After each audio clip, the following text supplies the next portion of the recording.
Hello friends, आप सभी का स्वागत है eagle IAS the study zone में।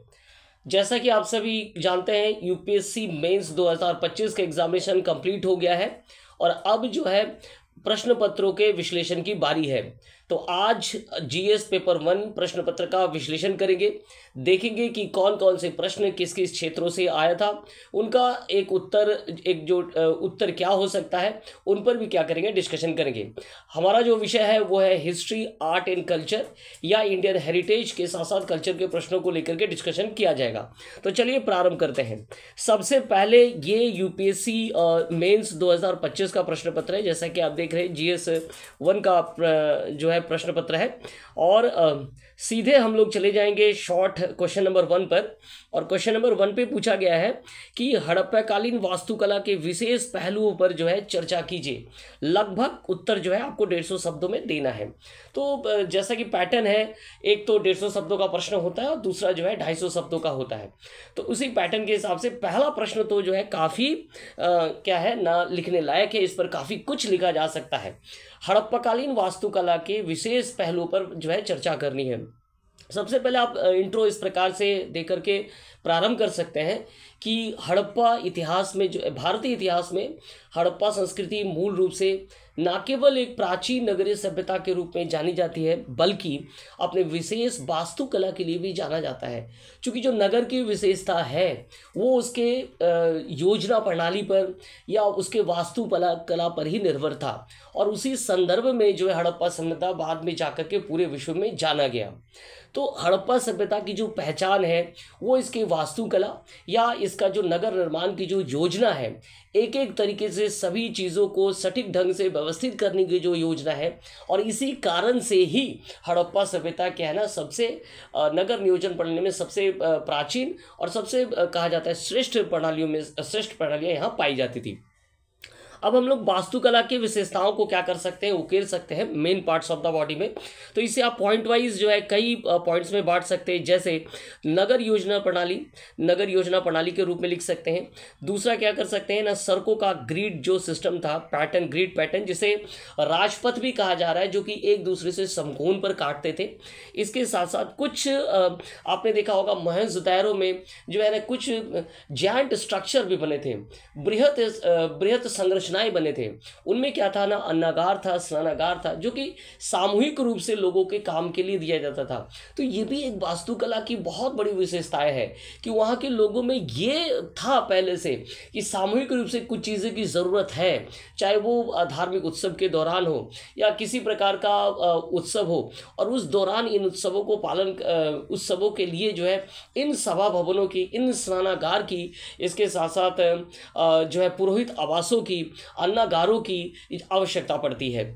साथ में शहरों में जो है शहरों में जो जल निकास की प्रणाली थी वो भी काफ़ी उच्च माना जाता है। हालांकि तत्कालीन समय में भी मेसोपोटामिया में भी जो है क्या था ना, जल निकास की प्रणाली थी, लेकिन उन प्रणालियों से भी श्रेष्ठ प्रणालियां जो है कहाँ थी ना, हड़प्पा सभ्यता में थी। और हड़प्पा सभ्यता इसके लिए भी जाना जाता है। तो इस प्रकार पॉइंट वाइज आप दे सकते हैं, प्रारंभ कर सकते हैं।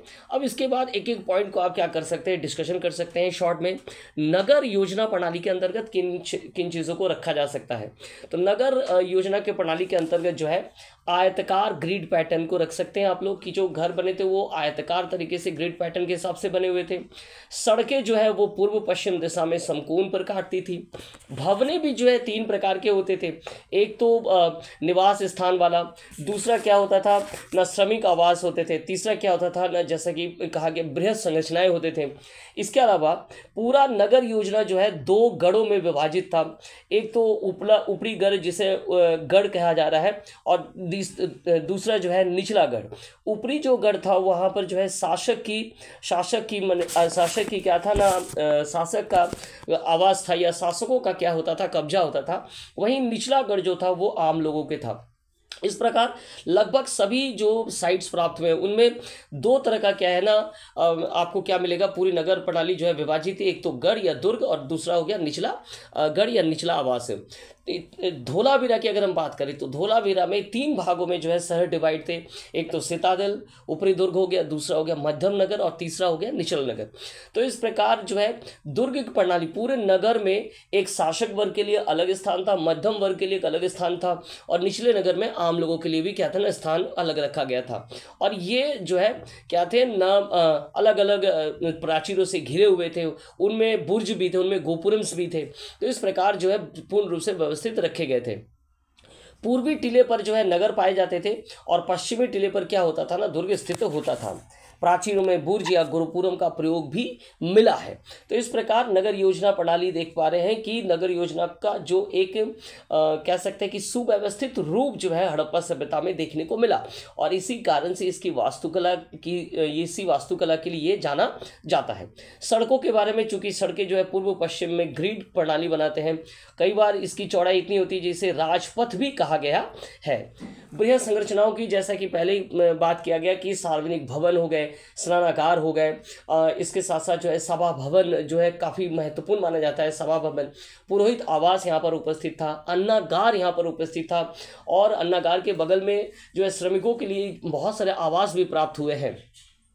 इन रचनाओं में जो है पक्की ईंटों का प्रयोग जो है काफ़ी प्राप्त हुआ है, जो कि अन्य जो सभ्यताएं थी उस समय काल के दौरान उनसे काफ़ी कह सकते हैं कि श्रेष्ठ ईंटों का प्रयोग किया जाता था। तो पक्की ईंटों का प्रयोग भी एक वास्तुकला का कहना बहुत बड़ा एग्जाम्पल है। यहाँ चतुर्भुजाकार, आयताकार पक्की ईंटों का क्या किया जाता था, प्रयोग किया जाता था। साथ में शहरों में जो जल निकास की प्रणाली है, चाहे वो नालियों की व्यवस्था हो, साथ में बीच बीच में मैनहोल की व्यवस्था, प्रत्येक घरों से नालियां निकल करके मुख्य सड़कों पर जो नालियां थी वहां गिरते थे और उसके बाद उसे बाहर निकाला जाता था। तो एक सुव्यवस्थित योजना का निर्माण किया गया था। लोथल में जो है व्यापार के लिए डॉकयार्ड्स का निर्माण करना और किस प्रकार डॉकयार्ड्स में पानी का आगमन होना, फिर बाहर चला, तो ये एक जो संरचना निर्माण किया गया था ये हड़प्पा सभ्यता की वास्तुकला की विशेषता को ही दर्शाता है। तो इस प्रकार इस प्रश्न को क्या किया जा सकता है ना, हल किया जा सकता है। चलिए नेक्स्ट प्रश्न को लेकर के डिस्कशन कर लेते हैं। नेक्स्ट प्रश्न क्या है कि अकबर के धार्मिक सम्मानता के प्रमुख पहलू पर परीक्षण करना है। अकबर के जो धार्मिक सम्मानता के जो प्रमुख पहलू है वे मुख्य रूप से कुछ पॉइंट्स में देखे गए या कुछ जो सिद्धांत उनके द्वारा अपनाए गए थे वहाँ देखने को मिला। जैसे सुलह कुल का जो सिद्धांत अपनाया गया था वहाँ हमने अकबर की धार्मिक सम्मानता को देखा। दीन-ए इलाही में हम लोगों ने धार्मिक सम्मानता को देखा। मजहर की घोषणा में हम लोगों ने सम्मानता को देखा। साथ में इबादत खाना में प्रत्येक धर्म को जानने के लिए उन्होंने बारी बारी से ना केवल हिंदू, जैन सभी धर्मों को बुला करके इबादत खाना में जो है जगह देना और उनमें धार्मिक वाद विवाद कराना, ये जो है धार्मिक सम्मानता का एक बहुत बड़ा एग्जाम्पल था। साथ में तीर्थ यात्रा कर और जो जजिया कर था उन्होंने समाप्त कर दिया था और वे पूरे राज्य में ये स्थापित करना चाहते थे कि धार्मिक सम्मानता ही सबसे प्रमुख है। तो अकबर के द्वारा जो धार्मिक सम्मानता के कदम उठाए गए थे वो इन पॉइंट्स में क्या किया जा सकता है, लिखा जा सकता है। और अकबर के काल में उनके प्रशासनिक संरचनाओं में भी अलग अलग धर्मों के लोगों का होना, ये भी क्या ऐसे भी आप लिख सकते हैं कि ये जो है अकबर के धार्मिक सम्मानता को ही दिखाता है। साथ में तीर्थ यात्रा कर और जो ब्राह्मणों पर जजिया कर का हटा देना जो कि पूर्व में स्थापित था, ये एक बहुत बड़ा एग्जाम्पल हो सकता है कि धार्मिक सम्मानता के क्षेत्र में अकबर के द्वारा महत्वपूर्ण कदम उठाए गए थे। चलिए नेक्स्ट प्रश्न को लेकर के डिस्कशन करेंगे। वो है कि मूर्तिकारों ने चंदेल कला रूपों को जीवन की व्यापकता और लचकदार ओर से भर दिया था। चंदेल कला को लेकर के डिस्कशन किया जाता है और जब भी चंदेल कला की बात आती है तो खजुराहो मंदिर की बात आती है। और खजुराहो के मंदिर की जो संरचनाएं हैं, चाहे वास्तुकला की बात करें या चाहे मूर्तिकला की बात करें, ये पूरे विश्व में अनुपम और श्रेष्ठ माना जाता है। तो मूर्तिकारों के द्वारा वास्तुकला तो अपने आप में अनोखा थी ही, लेकिन जो मूर्तिकारों ने मूर्ति को जो सजीव रूप दिया, अलग अलग जो घटनाओं को प्रदर्शित किया, चाहे वो हिंदू देवी देवता हो या नारियों के विशेष अंगों का जो प्रदर्शन उन्होंने दिखाया, वो कहा जाता है काफ़ी महत्वपूर्ण है। चंदेल के बारे में आप जो है इस प्रकार शुरुआत कर सकते हैं कि 9वीं से लेकर के 13वीं शताब्दी के मध्य बुंदेलखंड के क्षेत्रों में चंदेलों के द्वारा शासन स्थापित किया गया। चंदेल मुख्य रूप से आर्ट एंड आर्किटेक्चर के लिए भी जाने जाते हैं। तो आप अगर यूपीएससी मेंस के प्रश्नों को देखेंगे तो इस बार 2 प्रश्न तो जो है वास्तुकला, एक तो हड़प्पा सभ्यता के महत्वपूर्ण चीज़ जो कि वास्तुकला को लेकर के पूछा गया है, और चंदेल में भी अगर आप देखेंगे तो चंदेल के कुछ ही शासक होंगे जो कि इतिहास में अपनी महत्वपूर्ण स्थिति को बना पाए होंगे। लेकिन चंदेलों की जो संरचनाएं हैं या जो चंदेलों की जो मंदिर निर्माण की जो कला है या जो वास्तुकला है, वही जो है क्या है ना, उसके लिए वो जाने जाते, मुख्य रूप से वो जाने जाते हैं। तो चंदेल का जो है वास्तुकला के क्षेत्र में ही वो क्या है ना जाने जाते हैं। उनकी वास्तुकला के लक्षणों को जो है मंदिरों में, राजमहलों में देखा जा सकता है, किलों के निर्माण में भी देखा जा सकता है। अब इस वास्तुकला में जो है कई तत्व पाए जाते थे। एक तो हिंदू तत्व भी थे, हिंदू धर्म से देवी देवताओं के तत्व उपस्थित थे। वहीं जैन मंदिर भी थे, अर्थात जैन धर्मों के तत्वों को भी इसमें शामिल किया गया था। खजुराहो से हमें इस प्रकार के कहना मूर्तिकारों के जो निर्माण की जो ओजपूर्ण जो भाव भंगिमा है वो देखने को मिलता है। खजुराहो का मंदिर जो है अपने आप में अनुपम जो है वास्तुकला का उदाहरण या मूर्तिकारों की जो ओजपूर्ण श्रेष्ठता का क्या करता है, प्रदर्शन करता है। इसमें आप देख सकते हैं कि अंग विन्यास की संरचना किस प्रकार की गई है, मुख की जो भाव भंगिमा जो कि सजीवता को दर्शन कराता है, शरीर के विभिन्न शैलियों के द्वारा जो है एक पराकाष्ठा पर जो है खजुराहो में बनाया गया है। मूर्तियों को काले और लाल संगमरमर, अधिकांश तो काले संगमरमर का उपयोग हुआ है, लाल संगमरमर का भी उपयोग हुआ है। साथ में चंदेल जो मूर्तिकला है कि उसे आप मूर्तिकला को 2 विशेषताओं से आप उकेर सकते हैं। एक तो हो गया कि यहाँ धार्मिक भी संरचनाएं पाई जाती थी, और दूसरा क्या था, निरपेक्ष या अधार्मिक, धर्मनिरपेक्ष भी। अब धार्मिक के तौर पर आप जो है अलग अलग हिसाब से बांट सकते हैं। जैसे हिंदू मंदिरों के हिसाब से जैन मंदिरों में जो कलाएं पाई गई थी, हिंदू मंदिरों के अंतर्गत कंदरिया महादेव के मंदिर हो गए, विश्वनाथ मंदिर हो गए। खजुराहो के जो अलग अलग मंदिर थे, वराह मंदिर थे, उनमें जो मूर्तिकारों की द्वारा जो सजीवता का प्रदर्शन किया गया उनको लेकर के लिखा जा सकता है। यहाँ के जैन मंदिरों में भी जो है क्या है ना कई मूर्तिकारों के द्वारा जो है क्या किया गया है ना निर्माण किया गया, उन्हें भी लिखा जा सकता है। तो इस प्रकार खजुराहो का मंदिर अपने आप में एक अनुपम श्रेष्ठता को दिखाता है, जहां मूर्तिकारों ने इस वास्तुकला में क्या किया था ना, इसे और भी ओजपूर्ण बना दिया और जीवंत बना दिया है, जो भी आज भी पूरे विश्व में जाना जाता है। इस प्रकार इस प्रश्न को भी जो है लिखा जा सकता है। तो 3 प्रश्न जो 150 शब्दों के थे वे जो है इस तीनों पर जो है काफ़ी कुछ लिखा जा सकता है। अब देखिए यूपीएससी मेंस के प्रश्नों को अगर आप ध्यान से समझेंगे या आप एक डिस्ट्रीब्यूशन करने का प्रयास करेंगे तो किस टॉपिक से कौन सा प्रश्न पूछना चाहिए या क्या प्रश्न पूछा जा सकता है, ये काफ़ी महत्वपूर्ण है। और इसी की तैयारी जो है आपको क्या होता है ना, लगभग 1.5 साल या 2 साल पे करना होता है कि चंदेल जो है इतिहास में अपने शासन प्रशासन के लिए नहीं जाने गए, लेकिन चंदेल अपने क्या है ना अपने जो है कला के क्षेत्र में जो वो जाने जाते थे। तो इसको ही ज़्यादा महत्वपूर्णता दिया गया और उसी पॉइंट्स पर लिखा गया। अगर ठीक इसी राजपूत काल में अगर हम सांकभरी के चौहान की बात करें, यहाँ पृथ्वीराज चौहान थे जो अपने वीरता और युद्ध के लिए जाने जाते थे। वहीं चंदेल क्या है ना राजपूत काल के दौरान जो है अपने आर्ट और कल्चर के लिए जाने जाते थे। तो जब आप यूपीएससी मेंस की तैयारी करें तो इस डिस्ट्रीब्यूशन पर भी ध्यान दें। प्रश्नपत्रों में जो छिपी हुई हिडन जो थॉट्स कहना चाहता है यूपीएससी के द्वारा, उन हिडन थॉट्स को भी पकड़ना क्या है काफ़ी महत्वपूर्ण है, ताकि आगे की तैयारी किया जा सके। अगर इस बार आपका हो गया है तो बहुत अच्छा है, ना हो तो इन विशेषताओं को यूपीएससी मेंस के प्रश्नों की जो विशेषताओं हैं उन्हें पकड़ते हुए क्या करें ना आप आगे की तैयारी को और जो इसे ढाल बना करके आगे बढ़े। ठीक है, चलिए अब देख लेते हैं कि 250 शब्दों के प्रश्नों पर क्या कुछ पूछा गया। अच्छा, इधर में ज्योग्राफी के कई प्रश्न हैं। जीएस पेपर 1 में हमारा जो टॉपिक है वो है हिस्ट्री, और साथ में आर्ट एंड कल्चर के प्रश्नों को लेकर के डिस्कशन करेंगे। नेक्स्ट प्रश्न पूछा गया है कि 250 शब्दों में जो पूछा गया है, महात्मा ज्योतिराव फूले के द्वारा जो है पूछा गया समाज सुधार के प्रयास और समाज में लगभग सभी उपेक्षित तबकों की समस्याओं को उन्होंने छुआ था। तो उपेक्षित तबकों की क्या क्या समस्याएं हो सकती थी तत्कालीन समय में समाज में? एक, वे शिक्षित नहीं थे, महिलाओं को घर के अंदर में रखा जाता, महिलाओं के ऊपर कई तरह के बंदिशें थी, दबाव था, तो वो भी शिक्षित नहीं थे, ये एक समस्या थी। छुआछूत जैसी घटनाओं थे, अस्पृश्यता जैसी घटनाएं, तो ये कुछ समस्याएं जो है तब थी। और इन समस्याओं को महात्मा ज्योतिराव फूले ने क्या किया था ना केवल टच किया था, कहा जाता है, उन्हें इसके लिए प्रयास किया था और इसके लिए उन्हें समाज का दबाव झेलना पड़ा था। सावित्रीबाई फूले जो कि उनकी पत्नी है, वे भारत में सबसे पहले क्या माने जाते हैं, एक शिक्षित महिला के तौर पर भी जाने जाते हैं जिन्होंने महिलाओं के लिए स्कूल चलाया था। तो ये एक महत्वपूर्ण क्या है ना कदम है, इस पर क्या है ना लिखा जा सकता है। और उनकी रचनाओं में भी क्या है ना यही एक ही विचार उभरते हैं कि उन्होंने उपेक्षित वर्गों को जो है ऊपर उठाने का क्या किया था, प्रयास किया था।